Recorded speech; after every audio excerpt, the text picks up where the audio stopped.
오늘 은혜 받으실 하나님의 말씀 로마서 14장 1절에서 12절 말씀입니다.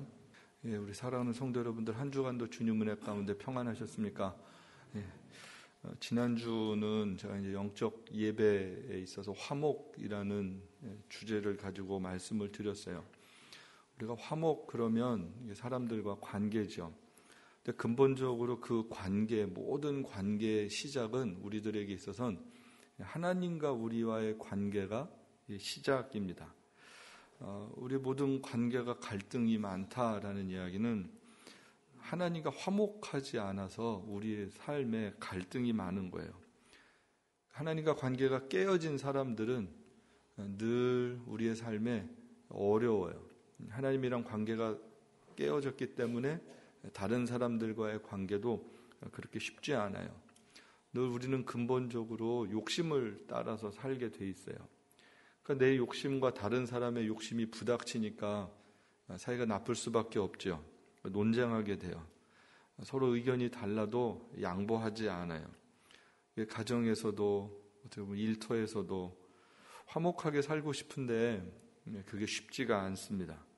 원인이 뭐냐고요? 그러면 다 하나님과 우리의 관계가 단절되어 있기 때문에, 하나님과 우리와의 관계가 화목하지 않기 때문에 그런 일들이 생기죠.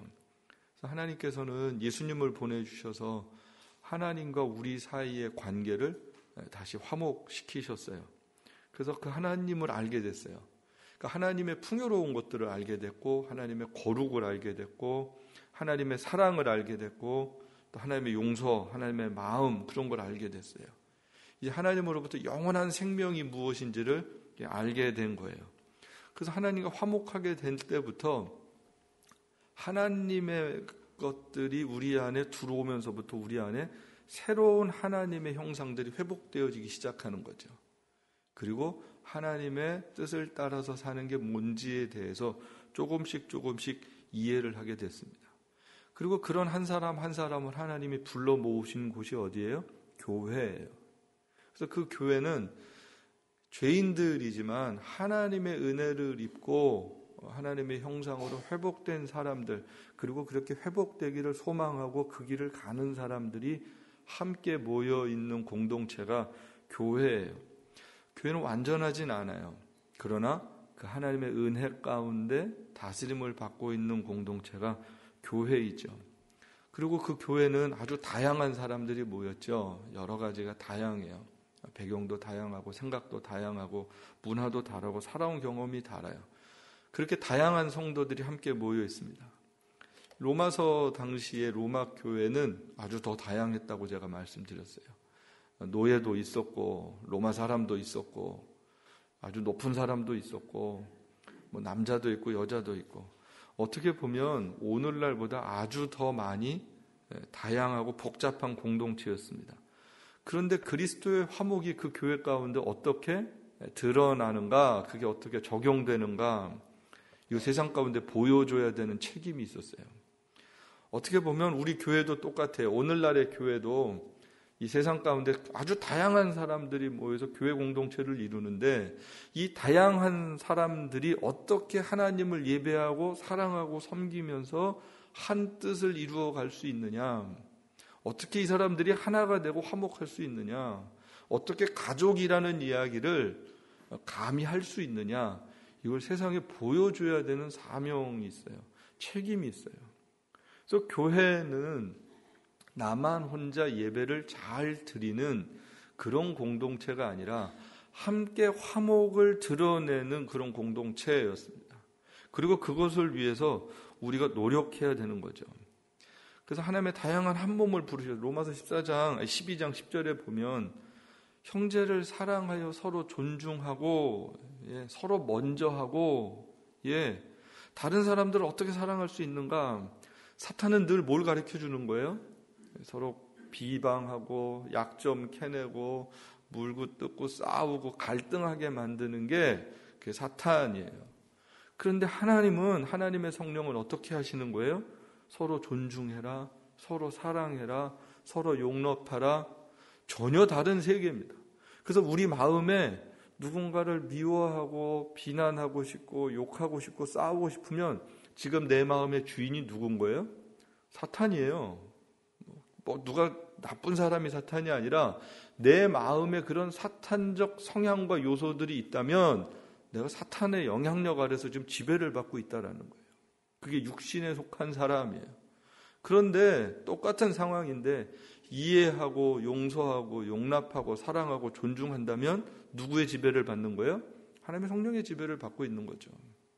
여러분, 똑같은 상황에서 우리가 누구의 지배를 받느냐, 누구를 따라가느냐 아주 다른 이야기입니다. 같은 상황에서 반응하는 사람들이 다 다르게 나타나죠. 그래서 교회 공동체는 하나님과 화목한 사람들이 모여 있기 때문에 서로 존중할 수 있어야 돼요. 그래서 존중한다, 리스펙트 한다라는 거 아주 굉장히 좋은 단어잖아요. 누가 우리를 존중한다고 생각을 해보세요. 굉장히 감사하잖아요. 행복하잖아요. 우리가 누구를 존중하는 훈련들을 서로 존중하는 훈련들을 할 때 우리 안에 참 평안이 있고요. 기쁘고 감사한 일들이 우리 가운데 풍성하다라는 것이죠. 하나님과 우리의 화목을 생각하면 하나님은 우리와 화목하시기 위해서 대가를 치르셨죠. 이 화목이 그냥 주어진 것이 아니라 독생자 예수 그리스도를 십자가에 죽여서 화목하셨어요. 그럼 그걸 가만히 생각을 하면 우리가 누군가와 화목을 위해서는 우리 또한 뭐가 필요한 거예요? 대가를 지불함이 필요해요. 그 대가를 지불함 없이 화목이 쉽지 않습니다. 아들 죽여서 화목하셨어요. 그게 하나님의 화목이었어요. 어떻게 보면 화목은 거저가 아니에요. 공짜가 아니에요. 아들을 죽여서 하나님이 저와 여러분과 화목하시고 싶으셨다면 우리도 그 화목을 위해서 우리의 자존심, 교만, 욕심 이런 것을 죽이지 않으면 우리의 삶의 화목이 쉽지 않다라는 거예요. 우리가 생각할 것은 나뿐만 아니라 하나님께서 함께 예배드리는 사람들 한 사람 한 사람을 위해서 그 값을 치러주셨다라는 것을 이해해야 돼요. 나만을 위해서가 아니라 옆에 함께 예배드리는 이 공동체를 위해서도 예수 그리스도를 화목의 선물로 주시고 대가를 치르셨다라는 거죠. 그러면 서로를 바라보는 눈이 달라질 수밖에 없죠. 나도 귀하지만 누구도 귀한 거예요? 옆에 있는 사람도 귀한 거예요. 왜요? 이분 안에 누가 있어요? 예수의 생명이 있어요. 이분이 누구의 인도를 받고 있어요? 하나님의 성령의 인도를 받고 있어요. 그래서 함부로 얘기할 수 없고 함부로 판단할 수 없고 함부로 비난할 수 없는 거예요. 그게 진짜 하나님과 화목된 사람들이 갖는 기본적인 마음이죠. 이 한 분 한 분이 정말로 소중한 거예요. 그냥 만났으니까 잘 지내야지 이런 수준이 아니라 한 사람 한 사람 안에 하나님의 생명이 있기 때문에 누가 감히 그 사람에 대해서 함부로 판단하고 이야기하느냐라고 성경은 말하고 있거든요. 의롭다고 하신 이가 하나님이신데 누가 감히 송사하겠느냐, 누가 감히 비난하고 고발하겠느냐. 절대 그럴 수 없다라는 거예요. 왜요? 하나님이 그 안에 계시고 그의 주인이 하나님이시기 때문에 그렇습니다. 오늘 제목이 우리가 다 하나님 앞에 서리라라는 거예요. 하나님 앞에 서리라. 왜 성경은 이렇게 말씀하실까요? 우리가 다 하나님 앞에 선다. 당시 하나님의 백성들이 하나님을 알면서도 함께 모인 공동체가 얼마나 소중한지를 잘 몰랐어요. 그래서 비난한 거죠. 서로 비판한 거죠. 부끄러운 일이죠. 그래서 교회 안에서 서로 갈등했어요. 왜 갈등한 거예요? 나와 갈등하는 사람이 얼마나 소중한지를 모르니까 업신여기는 거예요. 또 하나는 함께 하나님 앞에 설 것을 생각하지 못해서 그래요. 우리가 다 같이 하나님 앞에 설 거다라는 것을 생각하면 한 분 한 분이 소중하죠. 오늘 본문의 배경을 보면 14장 1절이 이렇게 돼 있죠. 믿음이 연약한 자를 너희가 봤대라고 시작을 합니다. 믿음이 연약한 자를 너희가 봤대. 로마서 당시 갈등하던 사람들이 있었던 거예요. 믿음이 연약한 사람이 있었고 믿음이 좋다라고 스스로 생각했던 사람들이 있었던 거예요. 그럼 이 믿음이 연약한 사람은 누구고 믿음이 좋은 사람이 누구냐 하면 로마서 서론에 말씀드린 것처럼 로마라는 지역에서 예수님을 믿었으니까, 그러니까 로마뿐만 아니라 고린도도 그랬고 에베소도 그랬고 다 그 헬라 문화권 속에 있던 사람들이 공통점들이 있었어요. 그러니까 히브리파 유대인들이 이방 지역에 가서 살면서 예수님을 믿었던 사람들이 있었고, 원래 거기서 태어나서부터 예수님을 믿었던 사람들이 있었던 거예요. 그러니까 문화적 배경이 완전히 다른 거예요. 그러니까 한 사람은 히브리 문화고 하나는 헬라 문화 사람들이란 말이에요. 그리고 그 헬라 문화 당시에는 우상들이 많았어요. 신전들이 많아서 그 신전에서 우상 숭배 때 제물로 바쳤던 고기들이 대부분 고기 파는 집에 다 나와 있었던 거예요. 그러니까 그 고기를 사 먹으면 어떤 고기예요? 제사 음식인 거예요. 제사 음식을 먹어야 되냐 말아야 되냐가 우리 한국 교회에서도 옛날에 예수를 믿는 사람들은 제사 드렸던 음식 먹으면 안 돼, 이제 이런 마음들이 많이 있었어요. 옛날에도 똑같은 거예요. 2000년 전에도 있었어요. 바울 당시에도 있었던 거예요. 그런데 헬라파 사람들은 유대적 전통을 모르잖아요. 구약 성경을 모르잖아요. 무슨 날이 있는지, 절기가 뭔지, 무슨 음식을 먹어야 되는지, 레위기를 모르잖아요. 그걸 어려서부터 안 배웠단 말이에요. 그냥 예수님에 대해서 복음을 들었던 거예요.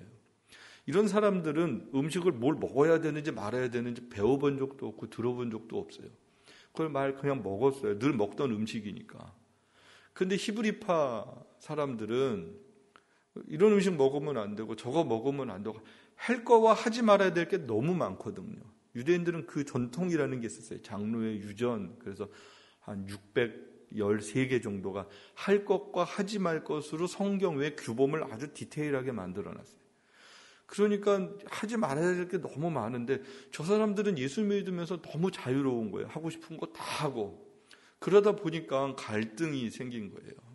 사람들이 서로 사랑하지 못했어요. 서로 정죄했고 무시했어요. 그래서 유대인 입장에서 보면 2000년 동안 지켜왔던 문화인데 그거 하루아침에 바뀌기 쉽지 않잖아요. 그냥 난 이게 불편해. 그러면 그냥 그게 다지 뭐 이래야 돼 저래야 돼 왜 먹으면 돼 안 돼. 그냥 불편한 거였어요. 그런데 로마의 기독교인들은 그 유대인들이 이상했어요. 복음에서 자유로운데 먹어도 되는데 왜 저렇게 안 먹고 스스로 힘들게 할까? 예, 근데 기다려줬어야 됐죠. 그냥 문화적 이해를 해줬어야 되는 부분이기도 해요. 오늘 본문이 이런 것을 전제를 하고 있습니다. 우리가 일반적으로 영적 예배 그러면 어떤 신비한 예배 그런 게 아니고요. 제가 계속 말씀드리는 것처럼 로마서 12장에서 16장까지 말씀을 보면 하나님의 구원에 대해서 쭉 설명한 다음에 그 구원받은 사람이 어떻게 살아야 되느냐가 예배다라고 가르쳐 주면서 그 영적 예배를 말씀할 때 아주 중요한 원리들이 있어요. 우리 자신의 변화의 시작이 예배의 시작이다라는 거예요. 그래서 너희가 변화를 받아 우리가 그리스도인으로 새롭게 구원받은 하나님의 백성이 되어서 변화를 받는 것이 우리의 영적 예배의 시작이었다라는 거죠. 세상과 구별된 하나님의 백성의 삶이 예배였고요. 주일만 구별된 날이 아니라 모인 공동체가 구별된 공간, 이렇게 구별된 곳에서 구별된 사람들이 모이는 곳이 예배의 자리가 되는 거죠. 세상 사람들의 기준으로 생각하고 살지 않는 거예요. 세상이 악해도 우리는 언제든지 하나님의 선함, 하나님의 성품, 하나님의 기쁘시게 하는 뜻에 우리의 생각과 삶을 드리는 것이 그게 예배였다라는 거죠. 그리고 아주 중요한 원리 가운데 하나는 할 수 있거든 모든 사람들과 더불어서 화목하게 사는 삶이 예배였다라는 거예요.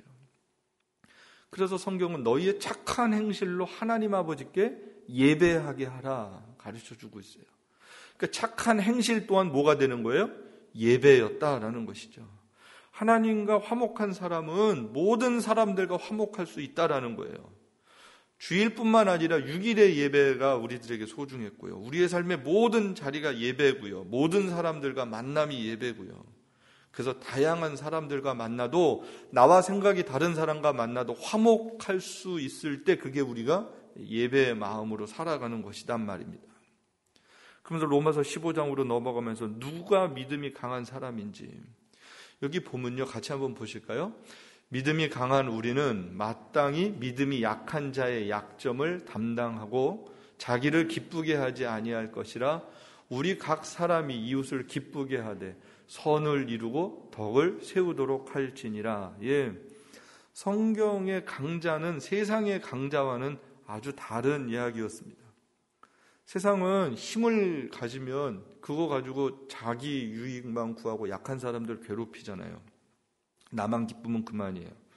그 나의 기쁨과 행복을 유지하기 위해서는 다른 사람들은 눈에 안 들어오는 거예요.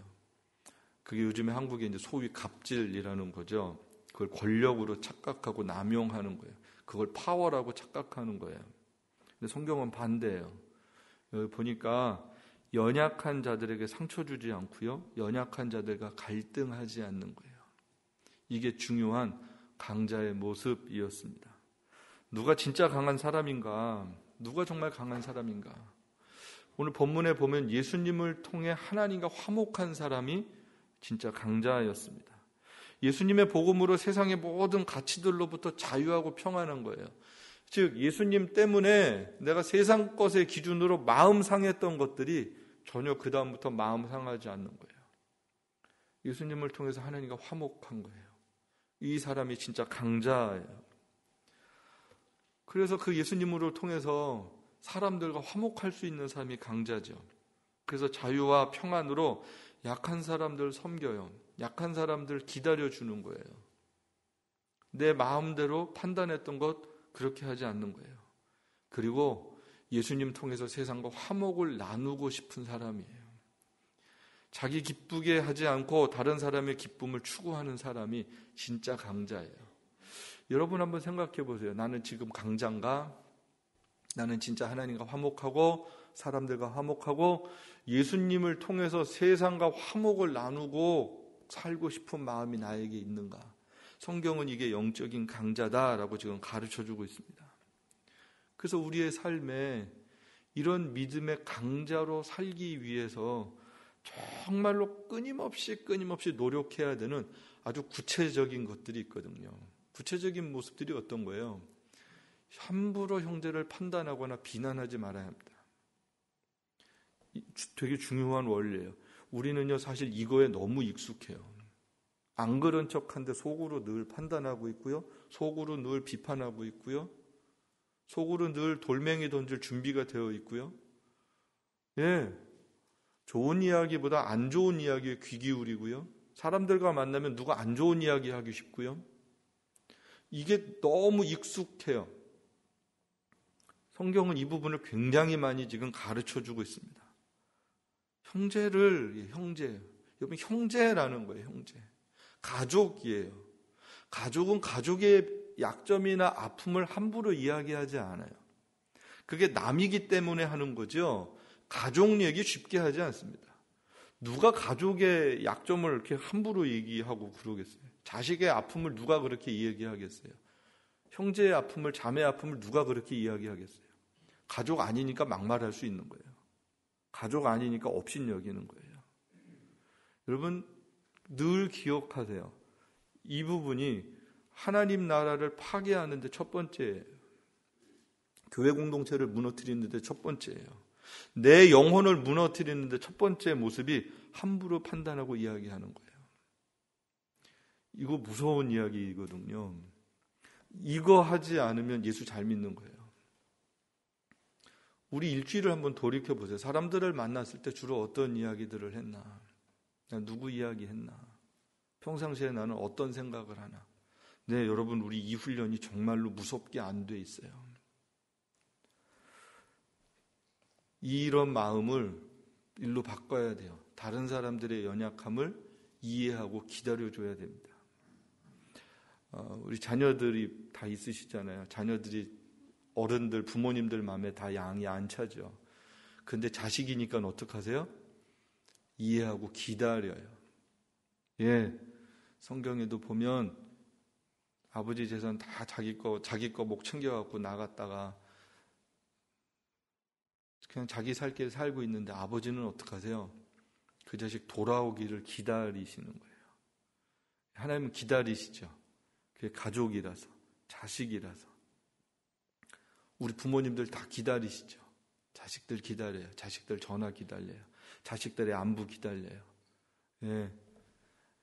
서로 기다려주는 거예요. 연약함을 이해해 주는 거예요. 자식의 아픔이 내 아픔 같은 거예요. 자식이 힘들고 어려우면 그게 나의 아픔이고 나의 갈등이고 나의 기도 제목이 되는 거예요.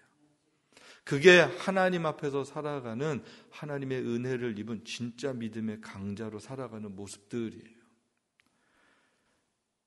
세 번째는 우리 모두의 판단과 행동을 정말 주를 위한 것인가 생각해야 돼요. 내가 이렇게 생각하는 게 진짜 하나님을 위한 것인가? 내가 고민하는 게 이게 정말 하나님을 위한 것인가? 하나님의 영광을 위한 것인가? 하나님의 나라를 위한 것인가? 이거를 늘 생각해야 돼요. 안 그러면 늘 내 생각하고 사는 거예요. 그리고 내 소견대로 살아요. 자기 생각이 맞는 것처럼 착각하기 쉬워요. 성도들은요, 소신껏 사는 게 아니고요, 말씀 따라 살아야 됩니다. 열심히 사는 게 아니라 진짜 믿음으로 사는 거예요. 그게 우리 기준인 거예요. 내 판단, 내 행동, 이게 정말 하나님 앞에서 늘 점검되어져야 되는 거예요. 이렇게 해도 되나? 이렇게 생각해도 되나? 이렇게 말해도 되나?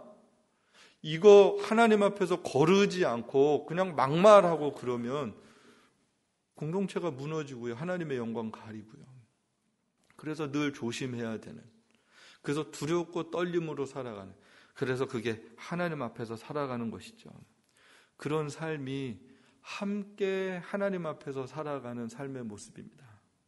다 하나님 앞에 서게 될 것을 믿고 인정하고 지금 하나님 앞에서 살아가는 훈련들을 받고 살아가는 거예요. 그게 하나님의 백성들이 믿음으로 살고 강한 하나님의 백성으로 살아가는 삶의 모습이죠. 그래서 다른 사람의 연약함이 우리의 이야기거리가 되는 것이 아니라 나의 연약함이 나의 기도의 제목이 될 수 있어야 합니다. 그리고 그 기도의 삶에 하나님께서 회복시켜 주시는 은혜들을 체험하는 것이죠. 우리 그 찬양 되게 좋아하잖아요. 나 같은 죄인 살리신 주 은혜 놀라워. 그런데 삶은 너 같은 죄인 살리신 그 은혜 놀라워, 이런 생각을 하고 사는 거예요. 너를 살려주신 하나님이 참 위대하시다. 너 같은 사람도 같이 천국 간다는 게 참 기적이다. 이렇게 생각을 하는 거죠. 근데 진짜는 나 같은 사람이 예수를 믿게 된 게 기적이고 은혜죠. 그거보다 더 큰 기적이 어디 있습니까? 저와 여러분이 예수님을 믿게 됐고 이렇게 예배를 드릴 수 있다는 게, 돌이켜보면 여러분 이게 은혜고 이게 기적이에요. 뭐 어디서 딴 데서 기적을 찾을 게 없어요. 내가 하나님의 거룩한 백성이 됐대, 내가 거룩한 하나님의 자녀가 됐대, 내가 영원한 생명을 누리게 됐대. 여러분 우리 자격 없잖아요. 아무런 자격이 없잖아요. 앞으로도 그렇게 살 자신 없잖아요. 그럴 만하지 않잖아요. 그런데 그렇대요. 그렇게 선언해 주시는 거예요. 너는 내 자녀야. 너는 내 자녀야. 내가 너를 위해서 죽었어. 내가 너를 다시 영원한 하나님 나라에 데려가기 위해서 내가 부활했고 기다리고 있어. 다시 데리러 올 거야. 이 믿음으로 사는 거잖아요. 이게 기적이잖아요. 네, 그 은혜를 우리가 매일 잊고 사는 거예요. 여러분, 사탄은요, 모든 관계를 파괴하는 일을 합니다. 하나님과 우리의 관계를 파괴하고요, 성도들끼리 갈등하게 하고요, 교회를 분열시키고요, 성도들의 마음을 상하게 하고요. 왜 그러는 거예요? 왜 그러는지를 제가 이번 주 새벽에 기도하면서 정말로 이렇게 깨달았어요. 왜 그러는가? 세상이니까 아니고 그냥 세상이니까 그런데 진짜 궁극적인 목적은, 그래야 교회가 하나님 나라의 사명을 감당할 수 없거든요. 분열하고 갈등하는 교회가 전도할 수 있겠어요? 분열하고 싸우는 교회가 선교할 수 있겠어요? 아니, 한 발도 못 움직여요. 내부가 갈등하고 전쟁하는데 무슨 영적 전쟁을 어떻게 하겠으며 세상을 향하여서 어떻게 하나님 나라를 회복할 수 있겠어요? 그럴 수가 없는 거예요. 그러니까 사탄은 늘 세상을 공격하는 게 아니라 어디를 공격해요? 교회를 공격해요. 교회를 공격하는 게 누구를 공격하는 거예요? 성도들을 공격하는 거예요. 성도들을 공격하는 게 서로 갈등하게 만드는 거예요. 서로 비난하게 만드는 거예요. 서로 마음 상하게 만드는 거예요. 그게 사탄이 틈타지 못하게 해야 되는 우리들의 사명입니다. 아주 중요한 원리예요. 사탄은 그래야 마지막 심판받는 게 지연되거든요. 마지막 심판받는 걸 너무 잘 알기 때문에 그 시간을 지원하기 위해서는 하나님 나라가 예수님 다시 오실 거를 빨리 막고 싶은 거죠. 그러기 위해서는 교회가 건강하면 안 되는 거예요. 하나님의 백성이 건강하면 안 되는 거예요. 여러분, 사도 바울이 로마에 이 편지를 보내는 거예요. 그냥 로마 교회 하나를 위해서가 아니라 서두에 말씀드렸던 것처럼, 로마서 배경에 말씀드렸던 것처럼 고린도에서 마지막 전도여행을 끝나고 예루살렘으로 가면서 편지는 로마에 보내고 있는 거예요. 내가 서바나에 가야 되는데 세계 선교를 위해서 우리가 더 사명을 감당해야 되는데 그러기 위해서는 로마 교회와 예루살렘 교회가 화목해야 되는 거예요. 진리 안에서 화목해야 되고 유대주의와 헬레니즘 사이에서 갈등했던 것들이 화목해야 되고 복음으로 통일되고 그리스도 안의 생명으로 하나가 되어서 하나님 나라 이 땅 가운데 풍성하게 임할 수 있도록 우리가 드려져야 되는데 그러기 위해서는 진리가 필요했고요. 화목이 필요한 거예요. 그 로마서 전체가 하나는 진리에 대한 복음에 대한 내용이면 또 큰 덩어리 하나는 어떻게 복음을 가지고 있는 하나님의 백성들이 화목해서 하나님 나라를 이루어야 되는가. 큰 그림이죠. 하나님 나라의 굉장한 그림을 로마서 전체는 우리에게 가르쳐주고 있습니다. 성도의 화목은 믿음으로 구원받은 하나님의 백성들은 그래서 그 이후에 이 화목이라는 것을 아주 소중하게 생각해야 돼요. 이게 얼마나 소중한 거지, 이게 얼마나 중요한 거지, 얼마나 예수님과 하나님 나라와 내 자신을 위해서 이게 얼마나 위대한 복음인지를 정말 깨닫고 저와 여러분이 이 화목을 위해서 최선을 다하실 수 있게 되길 축복합니다. 정말로 이 부분은 너무너무 중요한 부분이에요. 여기에 우리의 진정한 예배가 있고요, 진정한 선교가 있고요, 정말로 예수님 다시 오시는 것을 기대하고 고대하고 사모하는 사람들은 이 복음 때문에 감사하고 이 복음을 통해서 화목할 수 있는 은혜를 매일매일 누리는 거예요. 정말 우리 성도들, 우리 다 하나님 앞에 설 것입니다. 다 같이 하나님 앞에 서는 거예요. 그때 기쁘고 즐겁게 서는 거예요.